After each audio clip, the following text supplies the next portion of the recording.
Buen día, jóvenes. En esta oportunidad vamos a revisar esta cápsula que le estoy grabando de alimentación y pesaje pecuario, en donde vamos a ver la alimentación y la nutrición de los planteles animales productivos. Bueno, a modo de clasificación, se suele diferenciar los sistemas digestivos de los animales que son productivos, principalmente en rumiantes y no rumiantes. Los rumiantes son preferentemente bovinos, ¿cierto? Ovinos y caprinos. O sea, vacas, ovejas y cabritas, respectivamente. Y los no rumiantes son los conejos, ¿cierto? Nosotros mismos, la gallina, los equinos. Y también se les conoce como monogástricos. ¿De qué nos sirve saber esto? Nos va a servir para saber cómo la asimilación de los alimentos va a funcionar dentro del organismo de estos animales. Entonces, en este cuadrito, este mapa conceptual, yo elaboré una serie de conceptos de la composición de los alimentos. Entonces, un alimento está conformado principalmente de agua y de materia seca. En la materia seca, ¿cierto? Puede encontrar materia orgánica y minerales. Dentro de la materia orgánica podemos encontrar proteínas, lípidos, carbohidratos y compuestos secundarios como la lignina, ¿cierto? Que la lignina es un polímero orgánico, ¿cierto? Que podemos encontrar en las paredes celulares de los organismos vegetales de plantas vasculares. ¿Por qué le hago esta diferencia? Porque tienen que saber, ¿cierto?, que las células vegetales y las células animales son diferentes. Principalmente la diferencia es que la célula animal no contiene cloroplasto, ¿cierto?, que es un organelo que cumple la función de la fotosíntesis en las plantas. Obviamente los animales no tienen este organelo. Y por otro lado tampoco tienen paredes celulares. Bueno, dentro de estos carbohidratos podemos tener azúcares solubles, podemos tener por un lado el almidón, ¿cierto? Celulosa y hemicelulosas, ¿cierto? Y también de las partes que, como yo les mencionaba, de las paredes celulares, podemos tener la lignina y la pectina principalmente, que cumplen funciones más bien de fibra, que también son necesarias para las dietas, ¿cierto?, balanceadas de los animales. Un animal monogástrico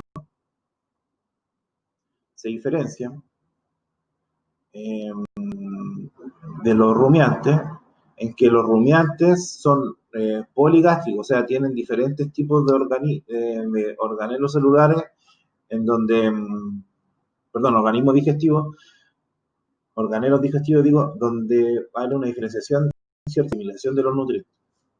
Para el caso de los monogástricos, como los pollos, las gallinas, el alimento siempre entra por la boca, ¿cierto? Estos animales no tienen dientes. Llega al buche, donde hay un proceso ¿cierto?, de almacenamiento, pasa al proventrículo, llega a la molleja, que es la parte donde se tritura el alimento y una liberación enzimática, y en definitiva pasa por el intestino delgado, en donde se absorben y liberan los nutrientes. Después pasa por el intestino grueso y finalmente a la cloaca. Cabe mencionar que en el intestino grueso hay dos compartimentos que se les denomina ciegos, ¿cierto? Son estas estructuras que se ven por aquí, en donde principalmente se da origen a la descomposición de la celulosa y la hemicelulosa. Por otro lado, tenemos los rumiantes. Esta es una imagen bovino, ¿cierto? Claramente. Entonces, el alimento, ¿cierto?, llega a la boca, el animal, por medio de su saliva, ¿cierto?, empieza un proceso de descomposición de la comida mediante sus glándulas salivares, donde hay un proceso enzimático importante. Entonces, llega al rumen. En este rumen, por ejemplo, en un animal de un peso vivo de unos 400 kilos, por ejemplo, bueno, de una vaca, esto puede almacenar entre 180 a 220 litros. Se almacena, ¿cierto? Pasa al retículo y vuelve hay un proceso de fermentación, ¿cierto? Liberación de ácidos grasos volátiles, como el ácido propiónico, el butírico, ¿cierto? El acético. Y vuelve a la boca, ¿cierto? Al hocico, perdón, no en la boca, al hocico, en donde expresa el proceso de la rumia, ¿cierto? Que es como cuando nosotros vemos a animales que están así, pero que no tienen comida a los lados y están siempre así como, están masticando, ¿cierto? Ahí es donde el proceso, cuando aquí estuvieron en el rumen y hubo una fermentación, ¿cierto? Hay un aprovechamiento de los nutrientes, ¿cierto? Vuelve acá, genera la rumia, vuelve al rumen, pasa al retículo, pasa al lomazo y en definitiva pasa al abomazo, que vendría siendo, en comparación como con los otros animales monogástricos, es donde se produce la digestión. También puede ocurrir absorción, o sea, claramente hay una absorción de nutrientes durante este proceso.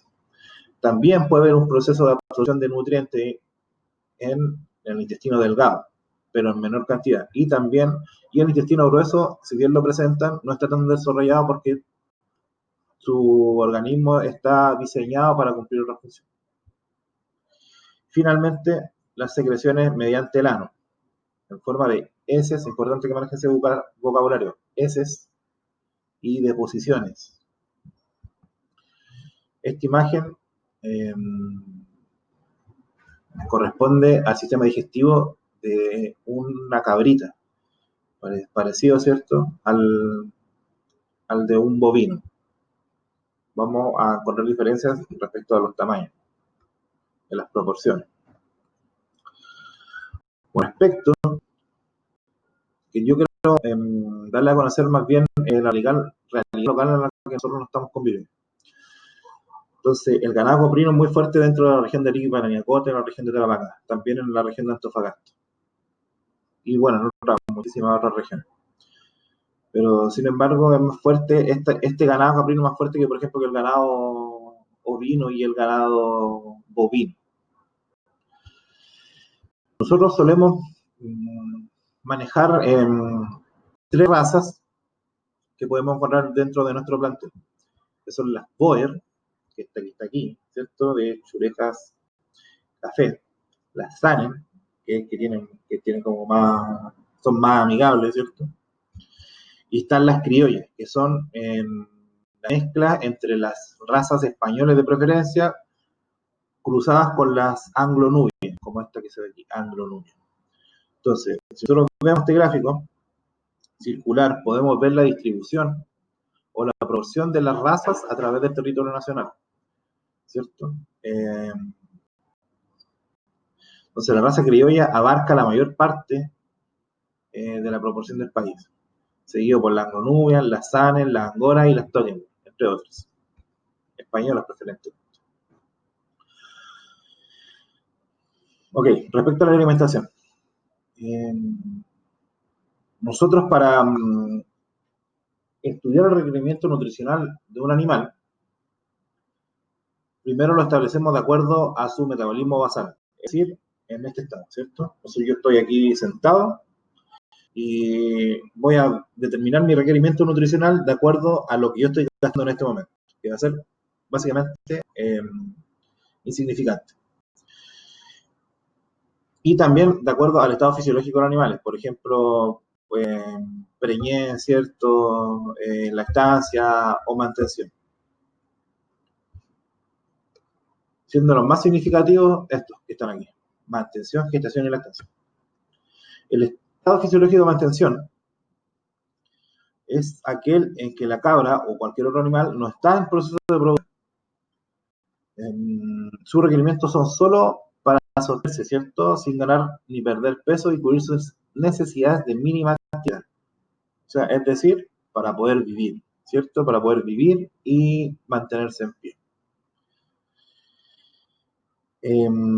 Este estado se puede alcanzar durante largos periodos de sequía, al terminar la lactancia o antes de la preñez. Y los animales productivos pocas veces alcanzan un estado de mantención. ¿Por qué? ¿Por qué puede ser esto? Porque, sencillamente, cuando nosotros mantenemos animales de manera productiva, yo quiero que produzcan, valga la redundancia, y no quiero que estén ahí en sus corrales sin hacer nada, ¿se entiende?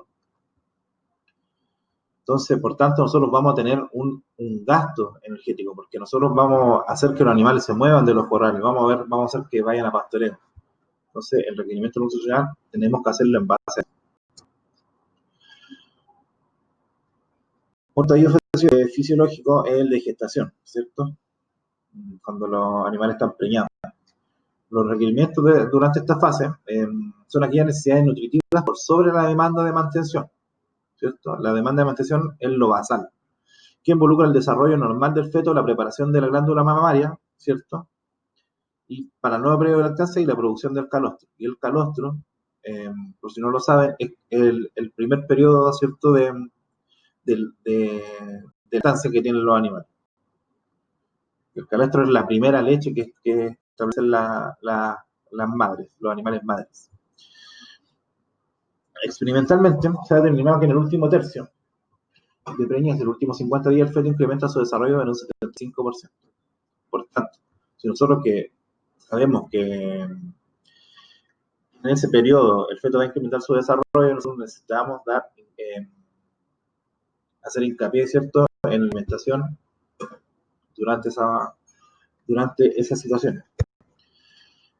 Bueno, los estados fisiológicos de la lactancia, ¿cierto?, donde los requerimientos nutricionales se incrementan en relación con la cantidad de leche producida y a la materia grasa que contenga. Por tal motivo, los requerimientos deben ser ajustados de acuerdo con cómo varían estos parámetros. Como referencia, al comienzo de la lactancia, la producción de leche se incrementa más o menos hasta el día 29. De allí comienza a disminuir hasta que el animal es secado, ¿cierto? Secado de su leche. Cálculo de requerimientos nutricionales. No se asusta. Súper fácil. Les comentaba, requerimientos de mantención, principalmente en un estado basal, ¿cierto?, donde no tenemos gasto energético. Podemos decir que los animales están en reposo. Entonces, nos podemos ver aquí en las columnas, de arriba abajo, ¿cierto? Siempre filas de izquierda a derecha, o de derecha a izquierda. Peso cuerpo. Un animal de peso vivo de 30 kilos, 40 kilos, 50 kilos, 60 kilos, va a necesitar diferentes gramos, milicalorías de proteínas crudas, energía digestible, calcio, fósforo, según sea el caso. Esta es una tabla adaptada del INE en el 2007 que la obtuvieron de la NRC, la National Research Council, un organismo canadiense. Entonces, por ejemplo, como a modo de ejemplo, nosotros quisiéramos saber cuál es el requerimiento de mantención basal para un animal de 45 kilos. Nosotros en esta tabla podemos establecerlo. 45 kilos está aquí, ¿cierto? Entre medio de estas dos. Entonces nosotros sacamos la diferencia en la proteína cruda del mayor peso cercano y el menor peso cercano, 45 kilos, ¿cierto? Y la obtenemos. Entonces ponemos 91, ¿cierto? Que este valor que está aquí, menos 77 nos da 14 gramos de proteína cruda. Esos 14 gramos de proteína cruda lo dividimos en 10, perdón. Que 10 es la diferencia que hay entre el menor peso y el mayor peso que nosotros tenemos en esta tabla. Nosotros estamos aquí, el menor peso y el mayor peso, sí. Entre 40 y 50 hay 10 kilos de diferencia, ¿cierto? Entonces, eso nos da un total de 1.4, 14, que es la diferencia de esto, dividido en 10, la diferencia de esto, nos da 1.4. 1.4. Entonces, 1.4, esto es un valor que se multiplica por el número de kilos existentes por sobre el peso menor. ¿Qué quiere decir esto? Entonces, nosotros tenemos 45 kilos, ¿cierto? ¿Y cuál es el número de kilos existentes por sobre ese peso? Entonces tenemos 40, 45, 5 kilos, obviamente. Entonces 1 por 4, 1.4 los 5 nos da un total de 7. Y 7, nosotros sumamos a la cantidad de proteína cruda, nosotros encontramos en esta fila, ¿cierto?, del peso menor, y obtenemos 84 gramos de proteína cruda. lo nos va a dar en total, o sea, nos va a dar en total 84 gramos de proteína cruda. Este mismo proceso lo podemos establecer para la energía digestible, para el calcio y para el fósforo, y quedando de tal manera, de esta forma que se ve aquí, ¿cierto? El cálculo que ya está hecho. Bueno, en condiciones de pastoreo, la acción de caminar, como les mencionaba anteriormente, provoca un gasto energético, ¿cierto? O el del ramoneo, de caminar incluso. Y, por ejemplo, para la NRC, la National Research Council, hicieron parámetros, ¿cierto?, del requerimiento adicional. Nosotros vamos a hacer en base a requerimiento basal. Por tanto, ellos lo clasificaron en baja, media y alta, las actividades baja, media y alta que tienen relación, ¿cierto?, con las actividades de pastoreo. Entonces, esta actividad baja, media, alta significa que nosotros debemos adicionar 25, 50 y 75% respectivamente de los requerimientos calculados. Es claro, ¿cierto? La suplementación. En sistemas productivos desarrollados, sobre la base del pastoreo, que son animales que salen, ¿cierto?, a comer, y que no están encerrados en un potrero, y nosotros les damos lo que nosotros les damos. Generalmente la disponibilidad de forraje no permite cubrir todos los requerimientos para lograr el potencial productivo del animal. Más aún si es en praderas naturales dependiente de las lluvias de la temporada. En tales condiciones, la suplementación con forraje de mejor calidad y concentrado es una buena alternativa de manejo. Nosotros, en la región de Tarapacá, Arica, Parinacota, Antofagasta, Atacama, Coquimbo, podemos tener disponibles forrajes alfalfa, principalmente. La alfalfa es una leguminosa que se utiliza mucho en la alimentación del ganado caprino. Cabe mencionar, ¿cierto?, que la alfalfa es un cultivo, es un forraje, un cultivo forrajero que se acondiciona, ¿cierto?, a las condiciones climáticas del suelo que hay en esta región. A solo modo de ejemplo, ustedes conocen, para la gente que conoce, en la región de Arica y Parinacota, esta región atraviesa dos valles de oriente a poniente, el valle de Azapa y el otro el valle de Utah. El valle de Utah es conocido por sus suelos salinos y su alta concentración de boro en el suelo. Se han hecho muchos ensayos durante este suelo para buscar una alternativa productiva para la gente que vive en este valle. En línea principalmente destaca una variedad de alfalfa que se llama Alta Sierra, que resiste las condiciones de salinidad y altura de la zona y se adapta muy bien a estas condiciones agroclimáticas.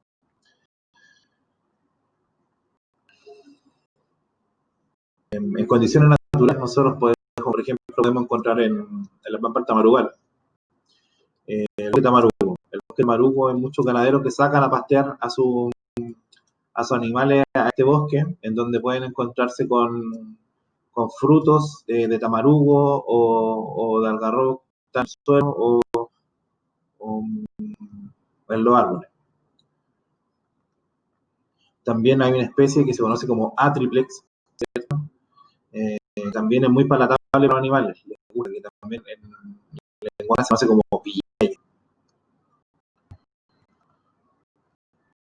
Bueno, es un efecto del comportamiento durante la preñez, ¿cierto? Perdón, durante la gestación, en donde podemos ver cómo se altera la tasa de nacimiento, la tasa de aborto, la mortalidad, el intervalo del parto en el primer estro, es decir, cero, ¿cierto? Cero con sus animales, el gato o perro. Peso de coalición, el peso de nacimiento, el peso de este. Entonces me olvidó mencionar que los suplementos, ¿cierto? Primero que todo, ustedes imagínense cuando yo les digo que las cabras van a salir a pastoreo. En estos labores de pastoreo van, buscan lo que hay en el suelo, ¿cierto? Marugo, para nosotros, un poco ramonado de ramas, ¿cierto? Es muy, si tienes mucha suerte van a temporada triple. Entonces, de acuerdo a eso, todos los alimentos no cumplen la requerimiento nutricional de las cabras. Por tanto, como nosotros sabemos el requerimiento nutricional, podemos complementarlo con un suplemento, ¿cierto? Y estos suplementos son súper efectivos y lo podemos ver en esta tabla. Podemos ver que la tasa de nacimiento, cuando la evaluamos en unidades, ¿cierto? Cuando solo aplicamos suplementos, durante la época de gestación, suele haber incremento en la tasa de nacimiento. Dice aquí 1.3, no es que nazca ¿cierto? Un animal y tres partes de la otra, no significa eso, sino que como está con números se refleja de esta manera. El porcentaje reflejado sobre la tasa de aborto sin suplemento aumenta, ¿cierto? Aumenta. Si nosotros damos un suplemento, ¿cierto? A las personas que nosotros le damos, si le entregamos alfalfa por la mañana, ¿cierto? Los sacamos a comer después de la tarde y del día le damos suplemento, va a haber un menor porcentaje de tasa de aborto. Respecto a la mortalidad,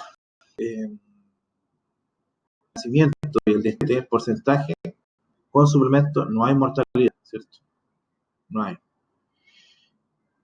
Nosotros si perdemos animales, esto genera un costo, ¿cierto? Por tanto, ojo ahí. Intervalos van a disminuir los intervalos de los partos en el primer estro. Los pesos de cuerpo, la aparición, ¿cierto? De nuevos animales va a ser mayor. Peso al nacimiento también. El peso al destete también. Entonces, el suplemento es una súper buena alternativa para que nosotros complementemos la vida de los animales. Muchos ganaderos dicen que con el tamarugo está bien, con el poco de alfalfa que le da está bien, pero nosotros, y el método científico establece, ¿cierto?, requerimientos específicos. Y nosotros tenemos que guiarnos de acuerdo a los requerimientos específicos, nosotros lo vamos en base al método científico. Bueno, finalmente este es un gráfico que quería yo mostrarles respecto del uso del suplemento en los días al preparto y parto. Perdón, postparto. Entonces, vemos que estos son los tratamientos, ¿cierto? El menor punto, ¿cierto? Corresponde a 1.8 kilos de suplemento. Entonces, a mayor suplemento, mayor peso del cuerpo. Y uno puede pensar que en los días preparto, como al animal consumiendo alimento para ella, ¿cierto? Y para su hijo, para su cría, va a generar un detrimento, ¿cierto? Una disminución en el peso de ella. Por tanto, está favoreciendo la buena nutrición de cría. Sin embargo, a nosotros proporcionar suplementos, podemos ver que después del parto, el peso vivo de los animales sigue aumentando. Entonces es súper importante que nuestros animales cuenten con suplementos. Para el caso, por ejemplo, gallinas, una situación que está pasando hoy día actualmente en el campo del liceo, que es que las gallinas, algunas gallinas y unos pollitos se están muriendo. Estos pollos son de la raza Isa Brown, que es una raza ponedora de huevos. Nosotros podemos buscar una respuesta, ¿cierto? ¿Por qué se están muriendo los pollos? Puede ser cierto, mala alimentación, mal acondicionamiento de las camas, ¿cierto?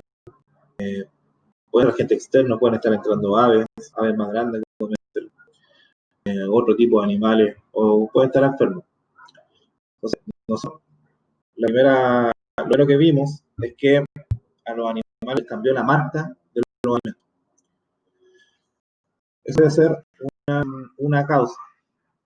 Sin embargo, puede estar ligado a otras cosas. Como por ejemplo, el limpiado del corral. Si nosotros no limpiamos el corral, hay una generación, ¿cierto?, de gases, principalmente como por ejemplo el amoníaco. Entonces estamos buscando una alternativa para que estos sucesos ya no ocurran más. Lo otro, debes familiarizarse, ¿cierto?, los alimentos que tienen los animales. Súper importante diferenciar los rumiantes y los no rumiantes. Para la interacción que vamos a tener, sepan esto, estudien y pregúntenlo. Establezcan sus preguntas en un cuaderno, vean el video, escriban sus preguntas y las materializamos en la próxima interacción. La modalidad que vamos a ocupar ahora va a ser la misma. Vamos a ver un par de días, yo entregar una cápsula de retroalimentación con las dudas que se establezcan en esa sección, y después va a haber la evaluación. Eso, muchachos y muchachas. Espero haber clara la clase. Un poco tediosa esta materia. Sin embargo, debe hacerlo bien a rasgos generales, porque la parte nutricional es bien complicada, porque vamos a separar los procesos enzimáticos, ¿cierto? Y requiere un poco más de comprensión y un poco más de... debido a la contingencia lo vamos a hacer de esta manera. Luego documentos o videos en YouTube de familias, ¿cierto?, con estos conceptos. Eso, buenas tardes a todos.